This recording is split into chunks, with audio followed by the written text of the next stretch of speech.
11 books in June. Let's talk about them. Hello friends, my name is Michaela. Welcome back to my YouTube channel where we talk about all things books. I'm so glad you're here because we are going to be spilling the tea on all of the books that I read in June. There's 11 in total, so we're just going to get straight into it. Thank you so much for being here. I'd love it if you could stick around, give this video a thumbs up if you like it, and let's just get straight into it. As always, we're going to start with the stats. If you're not interested in the stats, I totally understand. I will put timestamps down below, so feel free to skip to wherever you want, wherever your heart takes you. So as I've said about 20 times, I read 11 books. I've got my notepad with all of my stats on it. 9 of those books were between 300 and 499 pages. Your standard book size, if you will. One of those books was 500 plus pages. I think that might be the first 500 plus page book I've read this year. Maybe. Don't quote me on that. And one of them was a novella. It was 100% fiction books, no non-fiction books this year. Although I am going to be reading one non-fiction in July. So make sure you come back at the end of July and find out what that book is. And the genre breakdown looks a little something like this. So we had 7 thrillers, 3 books in the LGBT category. I mean, up the LGBT. Do you know what I mean? I feel like I've not read that many this year. And that is something that I am actively trying to change. But we had 3 this month. I'm very impressed with that. And there was also a couple of historical in there because they do love me a historical setting. And the format in which I read them, 2 of them were on audio and the rest were on my Kindle. No physical books. What can I tell you? And my average rating for the month was 3.5. 3.5. Oh God, guys. I feel like that's actually an improvement on May though. So at least that's something, but 3.5 still not great, is it? So let's get into the books. So the order we're going to go in is the order in which I read them. And funnily enough, my favourite book of the month was the first book I read this month. And if you have seen any of my videos, all I can do is apologise at this point. Literally, all I could do is apologise because my favourite book of the month was Human Remains by Jo Callaghan. I'm kind of doing myself a dirty by showing you this book first and telling you that it was my favourite because please don't click out of this video because I promise there's also good books that I did enjoy that I am going to talk about. Don't leave me. This is book 3 of the In the Blink of an Eye series by Jo Callaghan. A series that I fear I am going to go down in history for talking about the most ever. So the first book is In the Blink of an Eye. The second book is Leave No Trace. The third book is Human Remains. I am constantly being asked if you can read this series as a standalone. And the answer to that is yes. Yes, you can. But I wouldn't recommend you do that. I really, really wouldn't recommend you do that. I don't feel like you would have the same impact that you get reading the books in order as if you would if you read them as standalones, because despite the thriller plot being a standalone, there is interconnected storylines that work better as part of a series. So the overarching theme of these books is we follow our main detective who is called Kat, and she has been paired up. She's a police officer. She's a long-serving police officer, and she has been paired up with an AI detective. This AI detective appears out of a hologram in her watch, and the idea behind it is that this AI takes human emotion and human thinking away from solving crimes. This AI is called Locke, and the series is about how they work together to solve different crimes. And like I said, there is so much character development in this, seeing how things play out. And I actually think it's such relevant conversations for the times that we currently live in. It definitely looks at the good and the bad of AI. And AI is a hot topic at the minute because Jessa Hastings has gone and got herself in some hot water. So please don't think that these books are singing AI's praises. It's not. I feel like it's looking at it in a very real world situation. And I think it's quite scary because I do think this could actually happen. And being really mindful here of not touching on what Human Remains is about because like I said, it is the 3rd book, but this is the best book in the series. This isn't just a 5-star book. This was a 6-star book. This was my favourite by a mile, and that's saying a lot because I have loved in the blink of an eye and leave no trace. So what are you waiting for? What are you waiting for? If I have not convinced you to read this book series yet, I fear I never will. There is currently no more books out, so I promise this is probably the last time you're going to hear me speaking about this book series for a while, or maybe not. The next one, there's one more left in the series. There is one more book left in the series and I'm not ready for it. I think I may cry when it's over. The next book I read, well, listened to, same, was Vera Wong's Unsolicited Advice for Murderers by Jessie Satano. And the reason I picked this up on audio was because loads of you told me that the audiobook for this was incredible. You told no lies. The audiobook for this was absolutely fantastic. In this book, we meet Vera Wong, who owns a tea shop. She lives in San Francisco and she owns this tea shop, and her life is a bit like, she ain't got a lot going on. Her son doesn't really want anything to do with her, and she is, not that he doesn't want anything to do with her actually, that's a bit harsh. He kind of like is his mum. Do you know what I mean? Like she's a typical Chinese mum, in her own words, and she's a bit overarching and her son is trying to distance himself, so she's all ties up in the neighbourhood gossip. She loves a bit of the neighbourhood gossip and the neighbourhood drama, and she weaves her way into that when one day she comes to work in her tea shop and there's a dead body in her shop. A normal person would be like, oh my god, what the hell am I gonna do? Where she's like, yes, get in, bit of drama, let me like try and solve this, let me like help the police and solve it. So this is a cozy mystery, but don't let that put you off. Like, if you are a thriller lover, I still think you would really enjoy this. There was a lot of humour to it, but the mystery side of it was really good. Like I said, the audiobook was fantastic. Like, the narrator put in work, and I love it when they're like, yep, I am clocking in for shift today. Like, I am gonna, like, this was an amazing audiobook. It's also a really nice story of found family while still having like that mystery element of it. I have actually got book 2. Can you see it on my bookshelf? I think it's there. Can you? Yes, you can see that. So I'm gonna try and read that in July, and again I'm gonna do the audiobook of it because I really enjoyed it. I've not told you what I've rated it. I rated it 4 stars. There was also so many laugh out loud moments in this. Some of the characters were really funny, but especially Vera Wong. She like has my heart. I love her. Also, loads of you are asking me where I listen to my audiobook. So I use a variety of audiobook platforms, but my favourite is BookBeat, and the Vera Wong series and the Jo Callaghan series are all on there. I have got a free trial linked in the description if you want to check it out. But yeah, that's my favourite audiobook platform. You can listen to the books for free. What more do you want? The next book I picked out was Taylor Jenkins Reid, Atmosphere. And I actually read this as part of a reading vlog. So I'll link that up above for you if you want to go and check it out. And you can see like my thoughts while I was reading it, because I went through it reading this book. Did I go through it? Firstly, let's talk about my scam sprayed edges. I got scammed by Waterstones. This was not what was advertised. I feel, yeah, I was done dirty. But this was one of my most anticipated books of the year. Literally in the top 5, probably number 1 to be honest, because I am a huge Taylor Jenkins Reid fan. 7 Husbands of Evelyn Hugo is my favourite book of all time. Carrie Soto is back, loved it. One True Loves, obsessed, love it. So obviously, I then went into Atmosphere with the biggest expectations, and sometimes I feel like that can do you dirty. Like Waterstones did me dirty, I did myself dirty going into this book with those expectations. So this book is set in the 1970s, where we meet our main character called Joan, who is obsessed with space. Like, space is her life.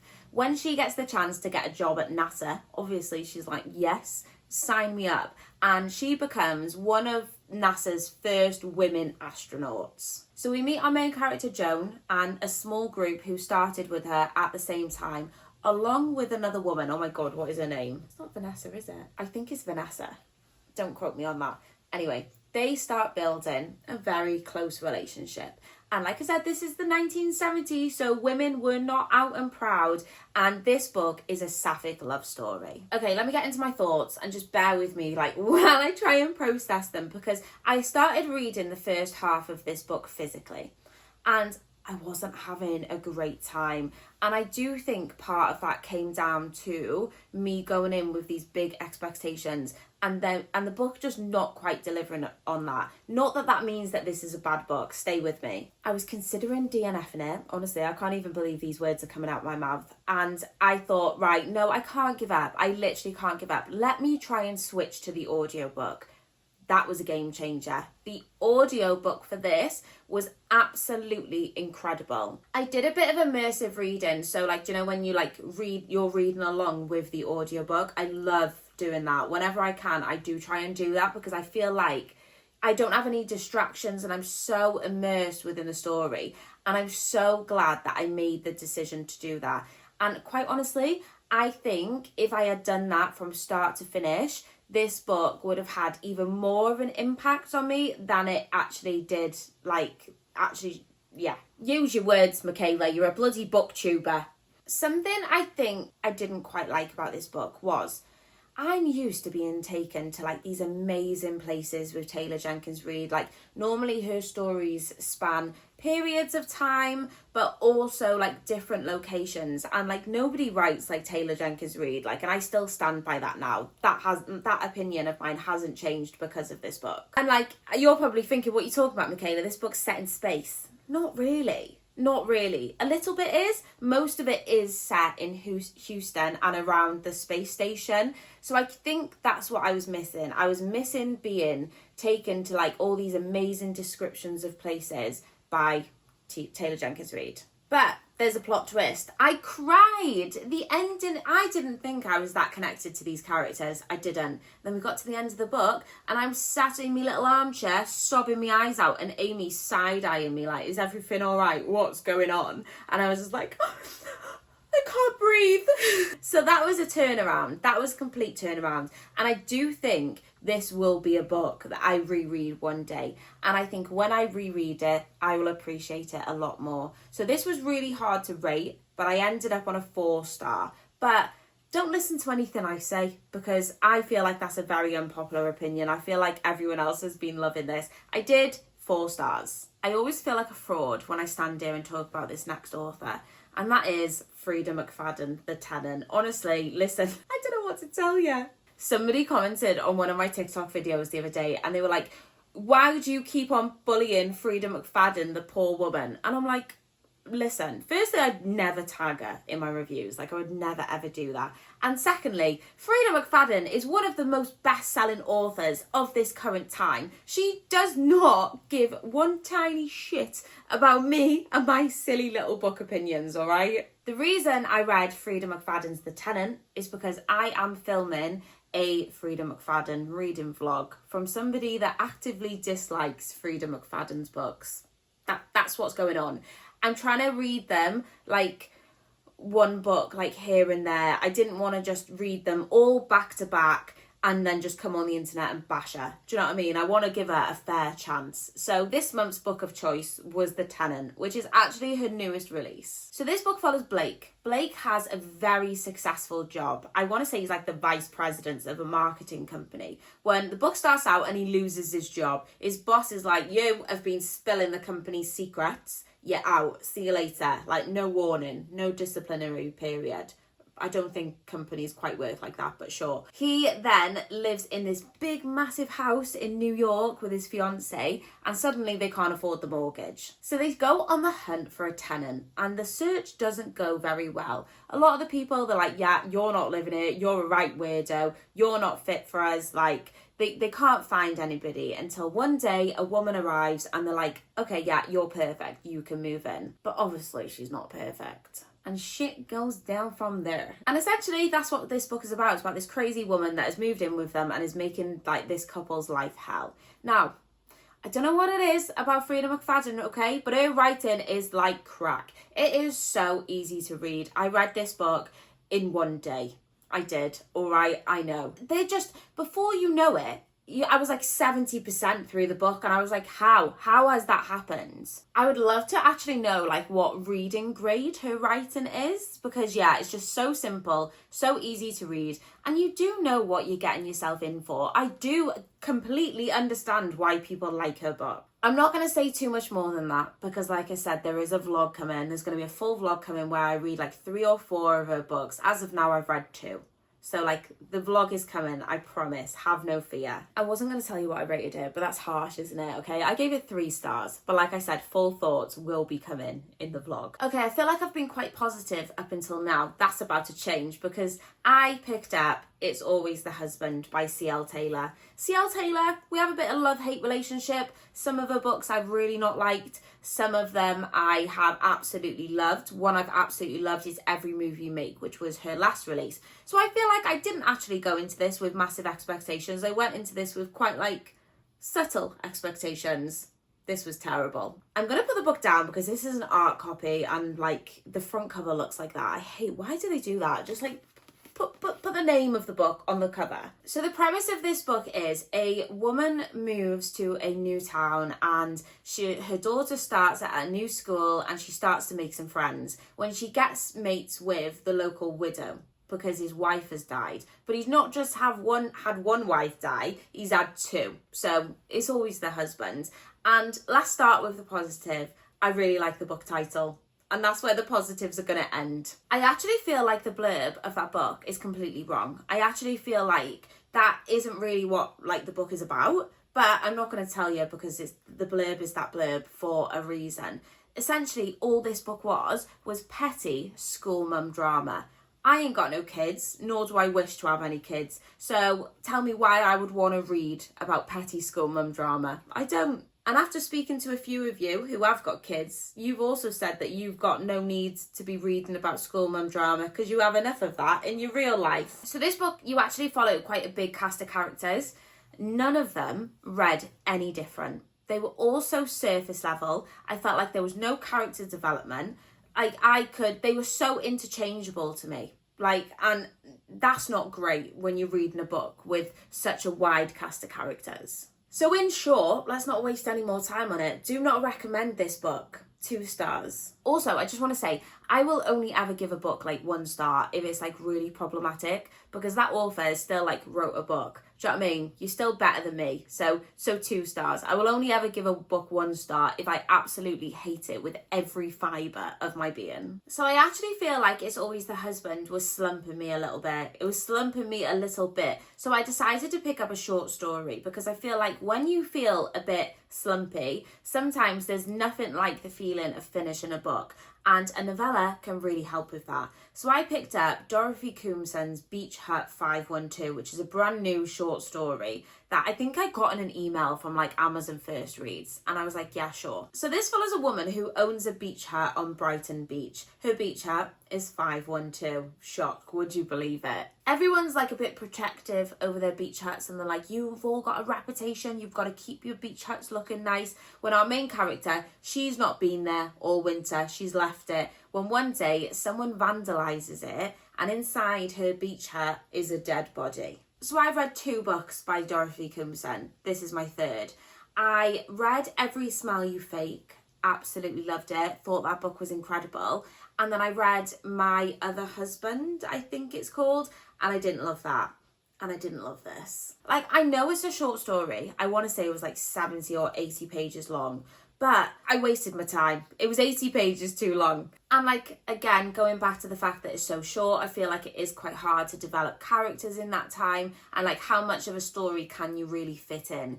Not much, apparently. I gave it 2.5 stars. It was fine, straight down the middle. But I think it did save me from my slump. So there is that. What's your optimum book length? I think mine's like 200 pages. I think a 200 to 250 page book is like my perfect book length. Like sometimes I feel like books can be made too long just for the sake of it, but then like less than 100 pages isn't long enough. I want to say, yeah, 200, 250, perfect. But let me know what yours is. God, we're having a right turnaround here. We've gone from really positive to really negative, but stick with me. We're going back up in a second, okay? I then read Andrea Mara's It Should Have Been You. This was mine and Emma's in-person book club for the month of June. Andrea Mara is another one that I've got like mixed feelings about. Like, what ones have I read from her and loved? So I gave 5 stars. I never really give thriller books 5 stars. And I gave No One Saw a Thing 5 stars from her. But I really didn't like her last release, which was called Someone in the Attic. So yeah, we thought in book club we'll give her one more try, you know, because we did read Someone in the Attic for book club. And I think the like wide opinion was they didn't love it. So this follows a woman who is part of a neighbourhood WhatsApp group. When drama kicks off in there all the time, like juicy gossip is kicking off in there, and like one of the women from the neighbourhood thinks she's like the unofficial leader of the group. Anyway, our main character is a bit annoyed with her one day, so she starts typing to her sisters in her sister group chat some juicy gossip about the neighbours, but accidentally sends it to the neighbourhood group chat. Obviously, she tries to unsend it, but she leaves it a bit too late, and by that time, everyone has seen it. When the next day, a woman who lives at the same address as her, but in a different part of town, is found dead. So, should it have been our main character? Did they kill the wrong person for leaking the gossip? Okay, we'll start out with the positives, as always. This was very easy to read. It had short chapters, and initially I was very curious as to where the book was going to go. Then as the story developed, I was like, this is just getting a bit silly now, isn't it? This is just getting a bit silly. And something I think I've realised is I have gone off the domestic thriller genre. And I think going back to It's Always the Husband, like, it all just feels so surface level, do you know what I mean? Like, it's not that deep, it's really not. And like, what she actually sent in the message doesn't really warrant like someone being killed, in my opinion. And then like when we spoke about it at book club, we unpicked so many plot holes. Like, normally I'm not the sort of person that will be like, oh yeah, that's a massive plot hole, that would never have worked. But as we started talking about it, and like we uncovered so many things that like if that didn't happen, this book just wouldn't make any sense at all. We had quite a mixed rating at book club. I think we had some 2 stars and we had some like 4 stars. The average rating was 3.19. I landed on a 3 star. I thought it was fine, but I do think this is going to be the end of like my domestic thriller journey. Although saying that, I have got another one to talk about. But maybe, again, this is a me problem, because, like, I've seen so many of my friends giving this 5 stars, and I'm just like, yeah, can't relate. For my online book club this month, the pick was Such Quiet Girls by Noelle W. Eiley. This is her brand new release, and yeah, we read it for my online book club. If you want to join my online book club, the link's in the description. It's completely free. I host it on Fable, and it's, yeah, so much fun.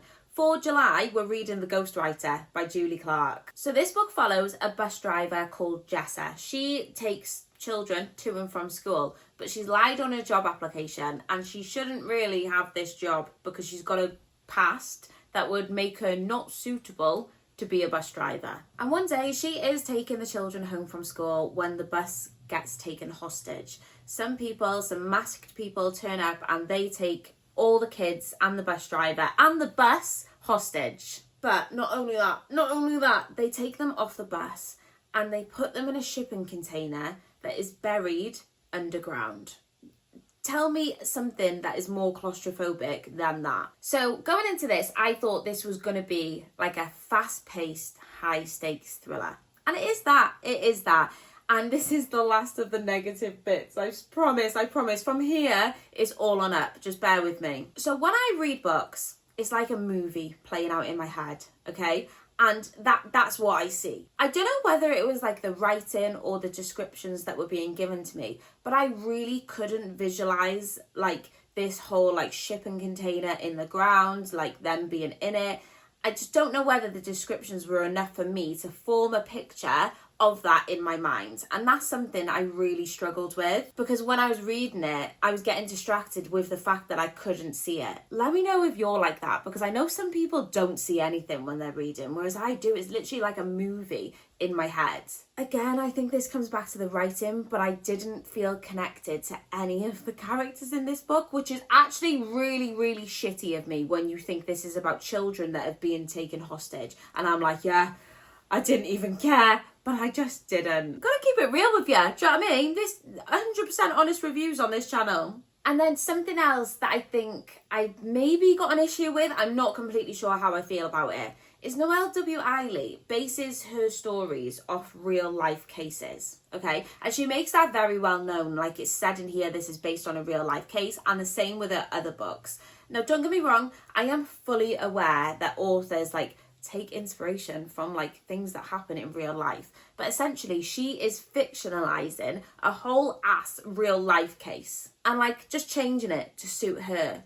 Do you know what I mean? I don't know how I feel about that. Like, is that crap crossing some sort of line? And don't get me wrong, I'm open for discussion on this. Like, I'm not saying like, yeah, it's wrong. Like, I'm just saying I'm not sure how I quite feel about it, that she's changing little bits of a real life case to form a story. And I think what triggered me to feel like that was when I read Grey After Dark, really enjoyed that book, thought it was a fantastic book. I seen that she was selling merch saying run rabbit run. Grey After Dark is based on a girl that actually got kidnapped and held hostage in the woods by some men and escaped.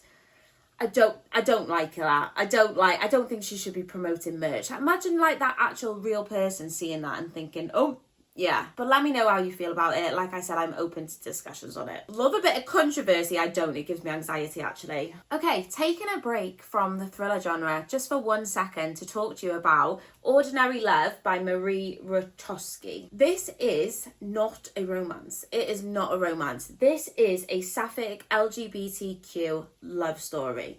Not a romance. I definitely think there's a difference between romance and love story. Do you agree? Also, can we just take a second to like appreciate the naked hardback of this? Like, how stunning is that? I'm obsessed. So this book follows the story of Emily. Straight away, we meet Emily and we find out she is in a toxic relationship with this horrible, horrible man. She's got 2 children with him. He is very rich. He fully has control over her and she is not happy. We then get flashbacks to when she was like 18 and she was in a relationship with a girl called Jen. Jen was actually her best friend from school. So Emily identifies as bisexual. And a lot of the book actually talks about how like she doesn't feel like she's part of the community because she is bisexual. Bisexual people like kind of get cast aside, like they're not treated as part of the community. So I do think if you are bisexual, this has great representation. And the story is about Emily and Jen reconnecting. Jen is now an Olympic runner. They haven't seen each other in a long time.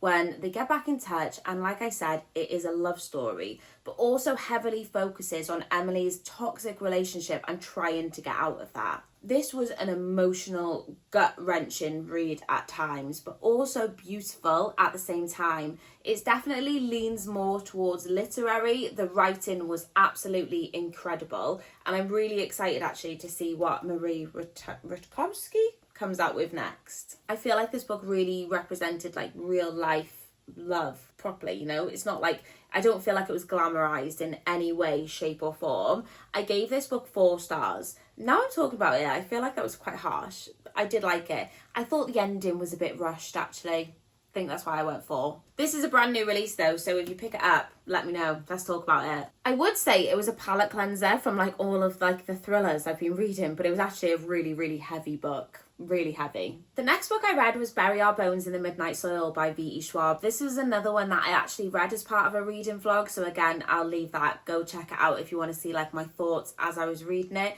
This was my first book from V.E. Schwab and it will not be my last. I've seen all your comments, alright? I'm going to do Invisible Life of Addie LaRue next. So many of you have been telling me that that is your favourite book and I'm so excited to read it. I've actually got it on the bookshelf somewhere. I think it might be on the top row. I don't think we can see it. This is a story that follows 3 women over 500 years. And the tagline of the book is Toxic Lesbian Vampires. Say less. This was the 500 plus page book because look at the size of it. And I am not typically a long book reader. I do, like I said, prefer my books to be shorter. But this was a bit slightly too long for me, which did have an impact in my rating. I don't think it needed to be quite as long as it did. I completely understand like why fantasy books are on the longer side because you've got like the whole world building, magic systems, different characters. Whereas this is set in like our real world. So really there wasn't much world building. Apart from when we were in the 1500s. I love that. I love the historical setting of this. The writing was beautiful. I took in everything about this book. I actually tried to do a bit on audio because I just wanted to read more. And the audiobook wasn't hitting the same for me. So I did like want to read it all physically because the writing, wow, V.E. Schwab, she can write. And again, just like Atmosphere, I think this will be a book that I will reread. Now I know what I'm getting myself into. I think when I reread this, I will appreciate it so much more. I've got a special edition of it on the way. I absolutely can't wait for it to arrive. It's going on display. It's going on display behind me to be seen in every single video because yeah, absolutely incredible. I'm so excited to read Invisible Life of Addie LaRue. It's untrue. But I need to not go into it with like too high expectations, you know? Did I say what I rated it? I gave it 4.5 stars. And the last book I read in June, I got this in like skin of the teeth. I finished reading this on like the last day of the month at like 9 o'clock at night. And that is The Couple at Number 9 by Claire Douglas. So this is the domestic thriller that I referred to earlier where I said, I have actually read another one. So did I like it? So we meet our main character, Safi. She lives at number 9, would you believe it, Skelton Place, when she has actually been given this house by her grandmother. Her grandmother sadly now has dementia and is in a nursing home. And she has given Safi this house for her and her partner, and she is pregnant and expecting a baby. They're having some renovation work done to the house. They're having an extension built in the garden. Lush, love it. When the builders find bodies in the back garden. Not lush, don't love it. So the bodies date back to the 1970s, which is when Safi's grandmother was living in the house. But like I said, the problem is she's got dementia. She's in a care home. So trying to interview her and find out who these people are isn't going to be easy. So I've read a few books now from Claire Douglas, and to me, she is a solid domestic thriller author. So I can't write off the whole genre like fully because there is some that I like, and Claire Douglas, she is one. I will continue to pick up her books and I do want to try and complete her backlist. I say it all the time though, but look at her bloody covers. Look at those covers. Like firstly, she loves a yellow door. She loves a yellow door and all her covers look the same. So whenever I see them in the shops, I'm like, have I read that one? I don't know, because they literally all look the same. I never saw the direction this book took because the plot sounds quite basic, right? We've all read a thriller book with that kind of plot before, but this took a completely like unique turn for me that I've never read in a book, and I really appreciated that. I thought the writing was so easy to read. I thought like some of the twists were really good, like, but I always think with Claire Douglas, like, oh, she could just go a bit darker, like, and I feel like then she would get a higher rating from me. But don't get me wrong, I still love this book and I gave it 4 stars. So we finished the month on a good one. Do you know what I mean? It's actually got like one of my favourite tropes in it, but I can't tell you because that would be a spoiler. So I'm sorry, but you're going to have to go and read it. I also hate this cover. Like, talking about how they all look the same, I'll put the US cover on the screen because that's so much nicer, literally so much nicer than this. It's giving basic, isn't it? And this is not a basic book. And that is it, guys. They are all of the books that I read in June. Overall, it was a bit of an average month for me, but please let me know in the comments, what was your favourite book of June? I would love to know so I can add it to my TBR. Let me know if you've read any of these. As always, thank you so much for watching this video. I appreciate you more than you know, and I shall see you next time. And my July TBR video is also now up, so if you haven't watched that yet, go watch that.